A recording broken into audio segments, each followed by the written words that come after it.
ഏതോരു മുൻപേ സീരിയലിന്റെ latest episode review ആണ് പറയുന്നത്. അങ്ങനെ ഹരിയെ കൂട്ടിക്കൊണ്ട് തെളിവെടുപ്പിനായി പോലീസ് നേരെ കൈതക്കൽ മാർഗ വീട്ടിലേക്ക് എത്തുകയാണ്. അവിടെ എത്തിയപ്പോൾ തന്നെ ഗേറ്റിനൊക്കെ വലിയ ലോക്കിട്ട് പൂട്ടിയിരിക്കുന്നു.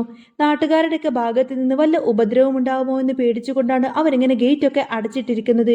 ഈ ഗേറ്റ് തുറന്നാലല്ലേ പോലീസുകാർക്ക് ഹരിയും കൂട്ടിച്ച് അകത്തേക്ക് കയറാൻ പറ്റൂ. പോലീസ് നേരെ മനുവിനെ വിളിച്ചു. എടോ, ആ ഗേറ്റിന്റെ പൂട്ടൊന്ന് തുറക്ക്. അപ്പുറത്തുനിന്ന് ഇതാരാ എന്ന് മനു ചോദിച്ചതും പോലീസിനൊക്കെ കലിപ്പ് കയറി. എടാ, ആരാണെന്ന് അറിയണമെങ്കിൽ ഇങ്ങോട്ടേക്ക് ഇറങ്ങി വാടാ, നിന്നെ ഞാൻ വിശദമായിട്ട് പരിചയപ്പെടുത്തി തരാമെന്നും പറഞ്ഞു. മനുവിന് അന്നേരം കാര്യം ഏകദേശം പിടികിട്ടി. എന്തോ പ്രശ്നമുണ്ടെന്ന് മനസ്സിലാക്കി മനു വേഗം തന്നെ പുറത്തേക്ക് ഇറങ്ങി. വെപ്രാളപ്പെട്ട് ഇറങ്ങി വരുന്ന മനുവിനെ കണ്ടപ്പോൾ കമലമ്മ ചോദിക്കുന്നുണ്ട്, എടാ നീ ഇതെങ്ങോട്ടേക്കായി ഓടുന്നത് എന്ന്. അതിന് മനു കൊടുത്ത മറുപടി, ഇതൊക്കെ അറിയണമെങ്കിൽ എന്റെ കൂടെ വാ എന്ന് പറയും. ഇങ്ങനെ ഇവിടെ ഇരുന്ന് ഫോണിൽ പരദൂഷണം പറഞ്ഞാലൊന്നും പോരാ, ഇനി എന്തൊക്കെ കാണേണ്ടി വരുമോ, ആരുടെയൊക്കെ കയ്യും കാലും പിടിക്കേണ്ടി വരുമോ, ഓരോരുത്തരിങ്ങനെ ഉണ്ടാക്കി വെച്ചിരുന്ന ഓരോ കാര്യങ്ങളെന്നൊക്കെ മനു ദേഷ്യത്തിൽ പറയാണ്. എടാ, നീ എന്തിനാടാ എപ്പോഴും ഇങ്ങനെ പറയുന്നത് എന്ന് കമല ചോദിച്ചു. എന്റെ പൊന്നമ്മേ, മാറി നിൽക്കുന്നുണ്ടോ? എനിക്കിപ്പോ സംസാരിക്കാൻ സമയമില്ല. ഗേറ്റിന് മുന്നിൽ ആരോ വന്നു നിൽക്കുന്നുണ്ട് എന്ന് പറയണം മനു. അയ്യോ മോനെ, നീ അങ്ങോട്ടേക്ക് പോവല്ലേ, അത് തുറക്കല്ലേ, നാട്ടുകാരിങ്ങോട്ടേക്ക് കയറി വന്നാ പിന്നെ വീട് അവന്മാര് കല്ലെറിഞ്ഞ് തകർക്കുമെന്ന് കമലമ്മ കരഞ്ഞു പറയുന്നുണ്ട്. അപ്പോ അമ്മക്കെല്ലാം അറിയാല്ലേ, കല്ലെറിയാൻ മാത്രമുള്ള പണി മകൻ ഒപ്പിച്ചു വെച്ചിട്ടുണ്ടെന്ന്. മര്യാദക്ക് മാറി നിൽക്കമ്മയെന്നും പറഞ്ഞു കൊടുത്തിന് മനു നേരെ ഗേറ്റിന്റെ അകത്തേക്ക് ചെന്നപ്പോ അവിടെ കണ്ടത് പോലീസിനെയാണ്. പോലീസിനെ കണ്ടപ്പോൾ മനു ഒന്ന് ഞെട്ടി. സാറേ, നാട്ടുകാരുടെ ശല്യം കാരണമാണ് ഗേറ്റ് പൂട്ടിയിട്ടിരിക്കുന്നത്, ഇപ്പൊ തുറക്കാമെന്ന് മനു വിറയലോടെ പറഞ്ഞു. തുറക്കടാ, കുറെ നേരമായി ഞങ്ങൾ ഇവിടെ വന്ന് നിൽക്കുന്നു എന്ന് പോലീസ് ഒട്ടും മാന്യതയില്ലാതെയാണ് സംസാരിച്ചത്. പീഡനക്കേസിലെ പ്രതിയുടെ കുടുംബത്തേക്ക് കയറി വരുന്ന സമയത്തിന് മര്യാദ കാണിക്കേണ്ട കാര്യമൊന്നുമില്ലല്ലോ പോലീസിനെ. മനു വേഗം തന്നെ പൂട്ടഴിച്ചു കൊടുത്തു. ഗേറ്റ് ഒന്ന് തുറന്നപ്പോഴേക്കും പോലീസ് വണ്ടി അങ്ങ് അകത്തേക്ക് കയറി വന്നു. മനുവിന്റെ മേത്ത് ഇടിക്കുന്ന രീതിയിൽ പെട്ടെന്ന് അങ്ങ് ചീറിപ്പാഞ്ഞു വരുമായിരുന്നു. എന്തോ പഴയ പകയുള്ളതുപോലെയുണ്ടോ ആ ഒരു പോലീസുകാരുടെ പെരുമാറ്റം. പോക്സോ കേസായതുകൊണ്ട് തന്നെ പോലീസിന് ദയ തോന്നേണ്ട കാര്യവുമില്ല. വണ്ടി നിർത്തിയപ്പോൾ അവർ ലാത്തിയുമായിട്ട് അങ്ങ് ഇറങ്ങി. ഞങ്ങൾക്ക് ഈ വീട് മുഴുവനൊന്ന് അരിച്ചു പെറുക്കണം. നിന്റെ അനിയൻ ഇവിടെ ചെയ്തു കൂട്ടിയിരിക്കുന്നത് എന്താണെന്ന് നിനക്കറിയാമല്ലോ എന്ന് പോലീസ് ചോദിച്ചു. അറിയാം സാറേ എന്ന് മനു തല താഴ്ത്തിക്കൊണ്ട് പറയാണ്. കണ്ടുവച്ചോ, നിന്റെ അനിയനെ ജയിലിലേക്ക് കൊണ്ടുപോകുന്നതിന് മുൻപ് അവസാനമായിട്ടൊന്ന് കണ്ടോ. അവിടെ ചെന്ന് കഴിഞ്ഞാൽ ഇവന്റെയൊക്കെ കോലം പോലും മാറും. അവിടെയുള്ളവരൊക്കെ ഇവനെ അങ്ങ് പഞ്ഞിക്കിട്ട് ശരിയാക്കുമെന്ന് പോലീസ് ആക്രോശിച്ചു. സർക്കാരിനെ പറഞ്ഞാൽ മതിയല്ലോ, കുറെ എണ്ണത്തിനെ ഇങ്ങനെ ജയിലിലിട്ട് തീറ്റിപ്പോറ്റുന്നു. നീയൊക്കെ എന്തിനാടാ ഇങ്ങനെയൊക്കെ വളർത്തിയത്? നാണമില്ലേ നിങ്ങൾക്ക്? വേറെ എത്ര പേരെ ഇങ്ങനെയൊക്കെ ചെയ്തിട്ടുണ്ട് എന്നൊക്കെ ദൈവത്തിനറിയാം. പോലീസ് അങ്ങനെയൊക്കെ പറഞ്ഞപ്പോൾ മനുവിന് അത് തീരങ്ങ് സഹിച്ചില്ല. സാറ് തെളിവെടുപ്പിന് വന്നതല്ലേ, അത് കഴിഞ്ഞിട്ട് എന്ത് വേണമെങ്കിലും ചെയ്തു. പക്ഷേ ഇങ്ങനെ മനസാക്ഷി ഇല്ലാത്ത രീതിയിലൊന്നും സംസാരിക്കരുത് എന്ന് പറയും. എന്ത് മാന്യതയില്ലാതെയോ? നീയും നിന്റെ അനിയനും കാണിച്ചതാണോടാ മാന്യത എന്ന് പോലീസ് തിരിച്ചു ചോദിച്ചു. അങ്ങനെ ഹരിയെ വണ്ടിയിൽ നിന്നും വലിച്ചിറക്കിയിട്ട് അകത്തേക്ക് കൊണ്ടുപോയിട്ട് കമലയുടെ മുന്നിൽ അങ്ങ് വന്നു നിർത്തി. കമലമ്മ മോനെ എന്ന് വിളിച്ചതും പോലീസുകാർ അവനെ തടഞ്ഞു. മാറി നിൽക്ക് അങ്ങോട്ടേക്ക്. ആരുടെ മോനെ? ഈ വിഷവിത്തിനെ പ്രസവിച്ച തള്ളയല്ലേ നീ? ഇതിനെയൊക്കെ പ്രസവിച്ച സമയത്ത് 2 വാഴ വെച്ചിരുന്നാ പോരായിരുന്നോ? നാട്ടുകാർക്കും പെണ്ണുങ്ങൾക്കും ശല്യമായിട്ട് വലിയ മാളികയും സൗകര്യമൊക്കെ ഉണ്ടാക്കി കൊടുത്താൽ ഇത്രയൊക്കെ സംഭവിക്കുള്ളൂ. ഇവൻ ഇങ്ങനെ എത്ര പേരെ പീഡിപ്പിച്ചു എന്ന് ഞങ്ങളോട് തുറന്നു പറഞ്ഞിട്ടുണ്ട്. മുലപ്പാൽ വരെ ഛർദ്ദിക്കുന്ന രീതിയിൽ ഞാൻ ഇവനെ നല്ലോണങ്ങ് പറയിപ്പിച്ചിട്ടുണ്ട് എന്ന് പോലീസുകാർ കടുപ്പത്തിൽ പറഞ്ഞു. മനു ഇടയ്ക്ക് കയറിയിട്ട്, സാറേ നിർത്ത്, അവൻ കുറ്റം ചെയ്തിട്ടുണ്ടെങ്കിൽ ശിക്ഷ അനുഭവിക്കട്ടെ, പക്ഷേ ഇങ്ങനെ മോശ രീതിയിലൊന്നും സംസാരിക്കരുതേ എന്ന് പറയും. ഒരാളെ തല്ലി അയാൾ ഇപ്പൊ ഹോസ്പിറ്റലിലാണല്ലോ ബാലചന്ദ്രൻ. അയാൾ മാത്രമല്ല ഹോസ്പിറ്റലുള്ളത്. ഇവനെയൊക്കെ വിശ്വസിച്ചിറങ്ങി വന്ന ആ പാവം പെൺകുട്ടി ജീവച്ഛമായി അവിടെ കിടക്കുന്നുണ്ട്. പണമില്ലാത്തവരെ എന്ത് ചെയ്താലും ആരും ചോദിക്കില്ലെന്ന് കരുതിയോ? ഇവിടെ കേരള പോലീസ് ഉണ്ട്. ഇവനെയൊക്കെ തൂക്കി അങ്ങോട്ടേക്ക് കയറ്റും. എനിക്കുമുണ്ടടാ ഇതേ പ്രായത്തിലൊരു പെൺകുട്ടി. നീ ഒന്ന് ആലോചിച്ചു നോക്ക്, നിന്റെ വീട്ടിലെ പെണ്ണിനാണ് ഇത് സംഭവിച്ചത് എങ്കിലോ? പോലീസ് ചോദിച്ചപ്പോൾ എല്ലാവരും ഒന്ന് തരിച്ചുപോയി.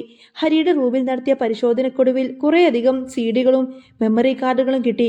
കമലയുടെ മുന്നിൽ വെച്ച് കണ്ട് തന്നെ ഹരിയെ 2 ചവിട്ടും കൊടുത്തുകൊണ്ട് തന്നെ പോലീസ് അങ്ങ് വണ്ടിയിലേക്ക് കയറ്റി. സാറേ, അവനൊന്നും അറിയില്ല, ആ രോഹിതും കൂട്ടരുമാണ് ഇതൊക്കെ കാരണമെന്ന് കമലമ്മ കരഞ്ഞു പറഞ്ഞുവെങ്കിലും പോലീസ് അതൊന്നും തന്നെ കേട്ടില്ല. മക്കളെ വളർത്തുമ്പോൾ അവരുടെ മുറിയിൽ എന്താണ് നടക്കുന്നതെന്ന് കൂടി നോക്കണം. പണത്തിന്റെ ഹുങ്കിൽ വിട്ടുകഴിഞ്ഞാൽ ഇങ്ങനെയൊക്കെ ഇരിക്കും. ഇതൊന്നും ജാമ്യം കിട്ടുന്ന കേസല്ല, തൂക്കുകയർ തന്നെ വാങ്ങിക്കൊടുക്കുമെന്നൊക്കെ പറഞ്ഞ് പോലീസ് നേരെ ഹരിയെ പോലീസ് ജീപ്പിലേക്ക് കയറ്റി കൊണ്ടുപോയി. കമല മനുവിനെ പിടിച്ച് കരഞ്ഞുവെങ്കിലും അമ്മക്ക് നാണമില്ലേ അവനെ സപ്പോർട്ട് ചെയ്ത് സംസാരിക്കാൻ എന്ന് പറയണം മനു.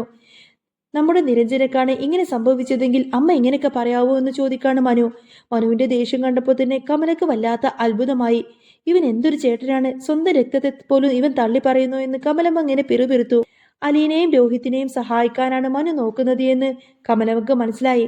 ഉടനെ തന്നെ ശിവേട്ടനെ വിൽക്കാൻ കമല തീരുമാനിച്ചു. ഇതേ സമയത്ത് അലീനയാണെങ്കിൽ അടുക്കളയിൽ നിൽക്കുന്ന സമയത്ത് തന്നെ മനു വിളിക്കുകയാണ്.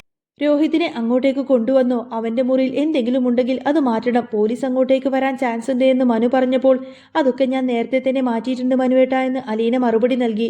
നല്ല കാര്യം. കൃഷ്ണയെയും ബബിതയെയും പുറത്തിറക്കരുത്. നീയും പുറത്തേക്ക് ഇറങ്ങരുത്. ഗേറ്റ് ഒക്കെ പൂട്ടിയിട് എന്ന് മനു കർശന നിർദ്ദേശം നൽകി. മനുവേട്ട, ഈ കേസിന്റെ പുറകെ പോയി കഴിഞ്ഞാൽ എന്താവുമെന്നൊന്നും എനിക്കറിയില്ല. ആരെ രക്ഷിക്കണമെന്നറിയാത്ത അവസ്ഥയാണെന്ന് മനു സങ്കടപ്പെടുമ്പോൾ അലീന ധൈര്യം കൊടുത്തു. കുറ്റം ചെയ്തവർ എന്തായാലും ശിക്ഷിക്കപ്പെടണം മനുവേട്ട. ശരണ്യ എന്ന ആ ഒരു പെൺകുട്ടിക്ക് വെറും 17 വയസ്സേ ഉള്ളൂ. അതും നമ്മുടെ വീട്ടിലെ കുട്ടിക്കാണ് സംഭവിച്ചതെങ്കിൽ നമ്മൾ ക്ഷമിക്കുവോ? സത്യം എന്താണോ അത് തന്നെ ജയിക്കട്ടെ എന്ന് അലീന പറഞ്ഞു. ഇത് കേട്ടപ്പോൾ മനുവിനും ഒരു ആത്മവിശ്വാസം വന്നു. സത്യത്തോടൊപ്പം തന്നെ നിൽക്കാൻ അവനും തീരുമാനിച്ചു. ഇതേ സമയത്ത് തന്നെ വൈജയന്തി ആണെങ്കിൽ ആകെ ടെൻഷനിലായിരിക്കും. കാര്യങ്ങളൊക്കെ അറിഞ്ഞുവെങ്കിലും പുറത്തിറങ്ങാൻ വയ്യാത്തൊരവസ്ഥ. അങ്ങോട്ടേക്ക് ബാലചന്ദ്രന്റെ പെങ്ങൾ സുനന്ദ വരുന്നുണ്ട്. ജ്യേഷ്ഠൻ ഹോസ്പിറ്റലിൽ അഡ്മിറ്റ് ആണെന്ന് അറിഞ്ഞുകൊണ്ടാണ് അവർ വന്നത്. വൈജയന്തിയെ ആശ്വസിപ്പിക്കാൻ നോക്കിയെങ്കിലും അവർ ആകെ തകർന്നിരിക്കുകയാണ്. എന്റെ മകനായി പോയില്ലേ, അവൻ തെറ്റ് ചെയ്തുവെങ്കിൽ എനിക്കത് സഹിക്കാൻ പറ്റുന്നില്ല എന്ന് പറഞ്ഞ് ബാലചന്ദ്രൻ കരയുന്നത് കണ്ട് സുനന്ദക്കും വല്ലാത്ത വിഷമമായി. വൈജയന്തിയുടെ അഹങ്കാരവും വാശുവാണ് പിള്ളേരെ ഈ നിലയിൽ എത്തിച്ചതെന്ന് അവർക്കറിയാമായിരുന്നു. മക്കളെ നേർവഴിക്ക് നടത്തണം. പണം ഉണ്ടാക്കാൻ മാത്രം നടന്നതിന്റെ ഫലമാണ് ഇപ്പോൾ ഈ അനുഭവിക്കുന്നത്. ഇതേ സമയത്ത് തന്നെ മനുവും അലീനയും സത്യത്തിന് വേണ്ടി തന്നെ നിലകൊള്ളാൻ തീരുമാനിച്ചിരിക്കുകയാണ്. അങ്ങനെ പോലീസ് വണ്ടി അകന്നു പോകുന്നത് നോക്കിക്കൊണ്ട് തന്നെ തളർന്നിരിക്കുന്ന കമലമ്മയുടെ അടുത്തേക്ക് മനു സമാധാനം തന്നെ നടന്നു ചെന്നു. അമ്മയുടെ കണ്ണുകളിൽ ഇപ്പോഴും പ്രതികാരവും സങ്കടവും മിന്നിമറിയുന്നുണ്ടായിരുന്നു. കമല മനസ്സിൽ വിചാരിക്കുന്നത് എത്രയും പെട്ടെന്ന് ശിവേട്ടനെ വിളിക്കണം. ശിവേട്ടൻ വന്നു കഴിഞ്ഞാലേ ഇതിനൊരു പരിഹാരം ഉണ്ടാവൂ എന്ന് കമലമ്മ വിറച്ചൊരു സ്വരത്തിൽ തന്നെ മനുവിനോട് പറഞ്ഞു. എന്നാൽ മനുവിന്റെ മറുപടി കടുത്തതായിരുന്നു. അമ്മ അച്ഛനെ ഇങ്ങോട്ടേക്ക് വിളിച്ചു വരുത്തൊന്നും വേണ്ട. അച്ഛൻ വന്നാലും ഈ പാറക്കറ കഴുകിക്കളയാനൊന്നും പറ്റില്ല. ഹരി ചെയ്തത് വളരെ ക്രൂരതയാണ്. നിയമം അതിന്റെ വഴിക്ക് പോട്ടെ. ഈ സംസാരം കേട്ട് കമലമ്മക്ക് ആകെ ഭ്രാന്ത് പിടിക്കുന്നത് പോലെ തോന്നി. അവർ വേഗം അകത്തേക്ക് പോയി കൊടുത്തിട്ട് ശിവേട്ടനെ ഫോൺ ചെയ്തു. ഇതേ സമയം ഹോസ്പിറ്റലിലാണ് ബാലചന്ദ്രന്റെ അവസ്ഥ അത്യന്തം ഗുരുതരമായി തുടരുകയാണ്. തന്റെ മകൻ ഒരു ക്രിമിനലായി മാറുന്നതിന്റെ സത്യം ഉൾക്കൊള്ളാൻ ആ പാവം പിതാവിന് കഴിയുന്നില്ല. സുനന്ദ വൈജയന്തിയുടെ അടുത്തേക്ക് ചെന്നുകൊണ്ട് തന്നെ പറയുന്നത്, ചേച്ചി, ഇപ്പോഴെങ്കിലും ആ പഴയ വാശിയൊന്നും ഉപേക്ഷിക്ക്. നമ്മൾ ഉണ്ടാക്കിയ പണവും വീടും ഒന്നും ഇപ്പൊ നമ്മുടെ മക്കളുടെ രക്ഷയ്ക്കില്ല. വൈജയന്തി ഒരക്ഷരം പോലും മിണ്ടാതെ നേരെ ജനലിലൂടെ പുറത്തേക്ക് നോക്കിക്കിടന്നു.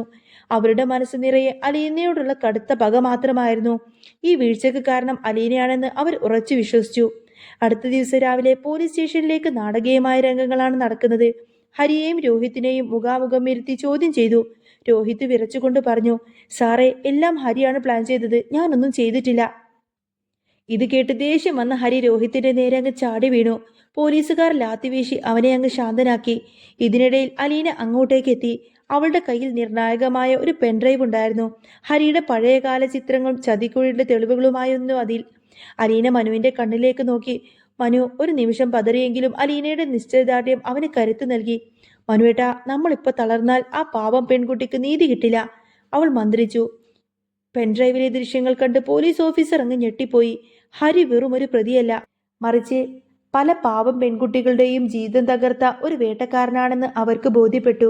വൈകുന്നേരം ആയപ്പോഴേക്കും മാളേക്കൽ വീട്ടിനു മുന്നിൽ നാട്ടുകാർ തടിച്ചുകൂട്ടി. കല്ലേറും ബഹളവും അങ്ങനെ തുടങ്ങി. മനുവിനും കുടുംബത്തിനും വീട്ടിൽ നിന്നും പുറത്തേക്ക് പോലും ഇറങ്ങാൻ പറ്റാത്തൊരവസ്ഥ. ഈ സമയത്ത് തന്നെ ശിവേട്ടൻ അങ്ങോട്ടേക്ക് എത്തിയിരുന്നു. പക്ഷേ ശിവേട്ടൻ വന്നത് ഹരിയെ രക്ഷിക്കാനായിരുന്നില്ല. പകരം അമ്മയെയും മനുവേയും കൂട്ടിയിട്ട് അവിടെ നിന്നും തൽക്കാലത്തേക്കൊന്ന് മാറി നിൽക്കാൻ വേണ്ടിയിട്ടായിരുന്നു. തെറ്റ് ചെയ്തവനേതായാലും അനുഭവിക്കട്ടെ. കമലെ, നമുക്ക് ഏതായാലും നീതിയുടെ കൂടെ നിൽക്കാം. ശിവേട്ടന്റെ ആ ഒരു മാറ്റം കമലമ്മയെ വല്ലാതെ തളർത്തി കളഞ്ഞു. ഒടുവിൽ കോടതിയിൽ ഹരി കുറ്റക്കാരനാണെന്ന് തെളിയിക്കപ്പെട്ടു. വർഷങ്ങളോളം നീണ്ടു നിൽക്കുന്ന ആ ഒരു ശിക്ഷാവിധി കേട്ടതോടുകൂടെ തന്നെ കമലമ്മ ബോധരഹിതയായി വീണു. അലീനയും മനുവും ചേർന്ന് ആ പാവം പെൺകുട്ടിയുടെ കുടുംബത്തിന് എല്ലാവിധ സഹായങ്ങളും വാഗ്ദാനം ചെയ്യുന്നു. ഒരു വലിയ കുടുംബത്തിന്റെ അഹങ്കാരം തകർന്നു വീഴുമ്പോൾ അവിടെ സത്യത്തിന്റെയും നീതിയുടെയും പുതിയൊരു പുലരി ഉദിക്കുന്നുണ്ടായിരുന്നു. മാളിയേക്കൽ കുടുംബത്തിന്റെ പഴയ പ്രതാപം പോയിട്ടുണ്ടാവാം. പക്ഷേ മനുവിന്റെയും അലീനയും മനസ്സിൽ ഒരു സമാധാനമുണ്ടായിരുന്നു.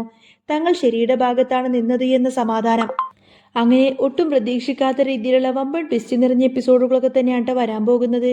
നിങ്ങൾക്ക് ഈ ഒരു ചാനൽ ഇഷ്ടമാവുകയാണെങ്കിൽ സബ്സ്ക്രൈബ് ചെയ്യാനും സപ്പോർട്ട് ചെയ്യാനും മറക്കല്ലേ. നെക്സ്റ്റ് വീഡിയോ ആയിട്ട് ഉടനെ വരാം. ബൈ.